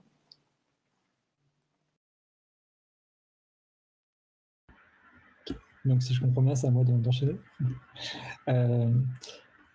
Nous, l'objectif de notre collectif, c'était vraiment au départ de venir s'adresser à la fois au grand public pour que cette situation soit connue, parce qu'en fait, on n'en parlait pas dans les médias jusqu'à récemment, et aussi donc s'adresser à nos élus, parce qu'effectivement, c'est eux qui vont ensuite pouvoir proposer une solution à un problème qui, comme le dit Pierre-Yves, est fondamentalement politique, puisque pour le coup, le handicap se définit d'une part par la déficience, certes, mais il y a aussi toute une série d'aménagements, que ce soit, on l'a dit, de l'environnement, mais aussi des politiques qui sont adressées à destination de ces populations, qui conditionnent en fait plus ou moins le degré d'autonomie dont on peut jouir, en fait. Et donc là, nous, c'est de là qu'on est parti. On voulait montrer que en fait, au-delà des chiffres et des débats théoriques sur le statut de l'âge, disons, on voulait rappeler qu'il y avait donc, des réalités assez crues et qui étaient justement une privation d'autonomie. Et que je pense que chacun ne souhaite pas vivre à titre personnel. Donc, il s'agissait en fait de ne plus détourner le regard, de pouvoir mettre ça sur la place publique. Un peu comme le handicap d'ailleurs, qu'on ne détourne plus le regard, qu'on ose aussi l'affronter et qu'on se familiarise avec, pour le coup, pour employer le terme de la famille. Ouais, et je crois en fait que ces témoignages offraient un éclairage factuel.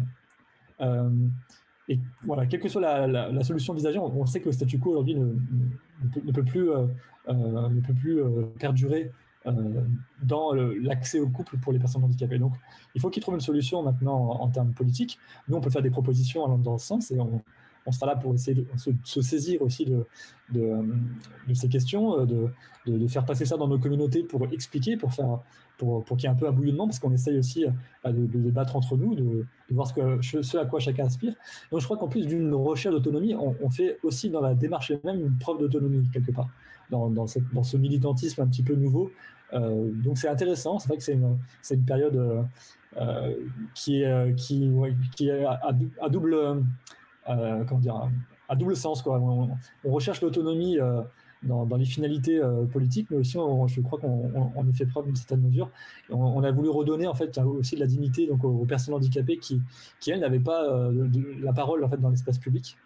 Et on les a invités à partager leurs conditions communes. Ça faisait beaucoup de bien aux gens de voir qu'ils n'étaient pas seuls dans cette situation. Et ça se permet ensuite de saisir les parlementaires sur ces différents aspects en ayant une matière première qu'ils peuvent ensuite exploiter ou pas. Ça c'est selon leur niveau de conscience politique à ce sujet.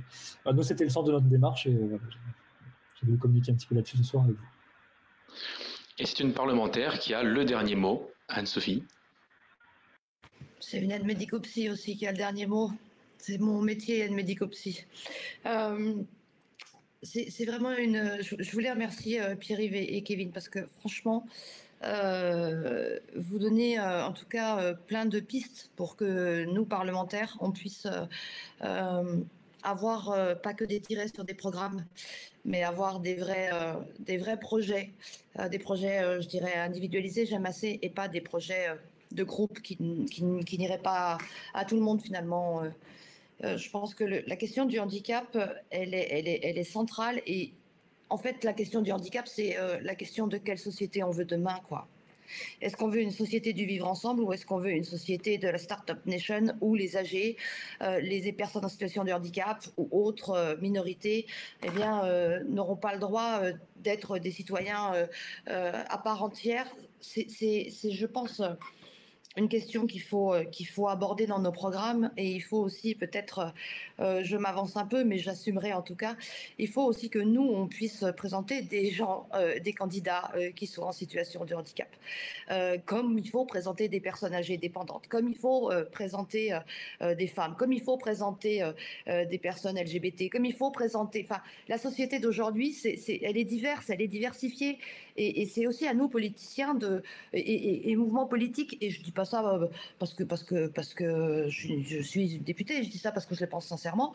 Je pense que nous aussi, mouvement, nous sommes responsables aussi de cette forme d'invisibilisation en tous les cas. Il faut que nous aussi, eh bien, on présente des candidats, par exemple, oui, des candidats qui sont en situation de handicap, je répète, mais il faut vraiment qu'on, nous aussi, on soit à l'image de la société actuelle. Et pas à une autre image. Tout à l'heure, je finirai par là. Pierre-Yves, tu parlais du temps et des MDPH. Alors, je voudrais dire juste que les temps sont pas pareils dans toutes les MDPH. Suivant le département où vous habitez, le temps d'attente n'est pas toujours le même. Des fois, ça va un peu plus vite que dans d'autres départements, malheureusement. Mais là, je pense aussi que c'est une question de volonté politique et que, par exemple, si on ne met pas du service public et des agents publics pour s'occuper de politique publique, puisque ça reste quand même une politique nationale, hein, ce n'est pas une politique qui est décidée au niveau de l'Europe, hein, c'est une compétence nationale. Si on ne met pas aussi des agents publics et puis des gens qui sont formés, des gens qui écoutent, eh bien, on aura toujours ces délais. Et j'en parle pour la cause que des personnes âgées en situation de handicap avec des logements qui ne sont pas accessibles, ça se voit à longueur de journée. Et c'est vrai que quand on demande des prestations, des PCH, c'est très long. Et puis le handicap, quand on est âgé en plus, va de plus en plus vite aussi. Donc c'est très, très compliqué. La dernière chose que je voulais dire, c'est que la question du handicap et les politiques sur le handicap, ce sont vraiment des questions, comme tu le disais tout à l'heure, Kevin, des questions en fait de dignité. Réellement de dignité et de rendre la voix à des citoyens qu'on entend trop peu. Voilà. En tout cas, je voulais aussi rajouter, excuse-moi Adrien, n'hésitez pas à me solliciter, n'hésitez pas à m'envoyer des mails, s'il faut je vous mettrai mon adresse mail, mais n'hésitez pas, les associations, les collectifs aussi, à nous solliciter au niveau du Parlement pour qu'on puisse travailler ensemble et qu'on puisse aussi nous vous envoyer des textes et vous demander aussi vos avis et vous demander ce que vous en pensez. Est-ce que vous pensez qu'il faut qu'on fasse des amendements, dans quel sens? Même si on a ce groupe interparlementaire, c'est toujours bien aussi d'avoir la voix des citoyens, donc vraiment n'hésitez pas non plus à nous solliciter au niveau des parlementaires. J'ai jamais de personne, donc au contraire, ça sera avec plaisir de voir vos idées et en tout cas de défendre la voix des personnes en situation de handicap. Voilà. Eh bien, merci beaucoup à vous trois pour ces interventions passionnantes, cette discussion extrêmement intéressante. Merci beaucoup aux auditeurs, aux auditrices qui sont avec nous ce soir. On espère que l'émission, bien sûr, vous a plu. Si jamais vous aviez un petit coup de fatigue suite, par exemple, à la réouverture totale des terrasses, vous savez que l'émission peut être revue. Vous pouvez aller sur Internet pour la regarder une deuxième fois, vous pouvez la projeter à vos amis, vous pouvez en programmer le déclenchement automatique sur le smartphone de vos proches, bref, et ne pas hésiter, bien sûr, à la diffuser pour mettre le sujet en discussion. La semaine prochaine, on se retrouve autour de la question d'une toute autre politique à caractère social et d'émancipation, qui est celle du service public de la petite enfance. Je vous remercie encore une fois, je vous souhaite une excellente soirée et vous dis à bientôt après le clap de fin.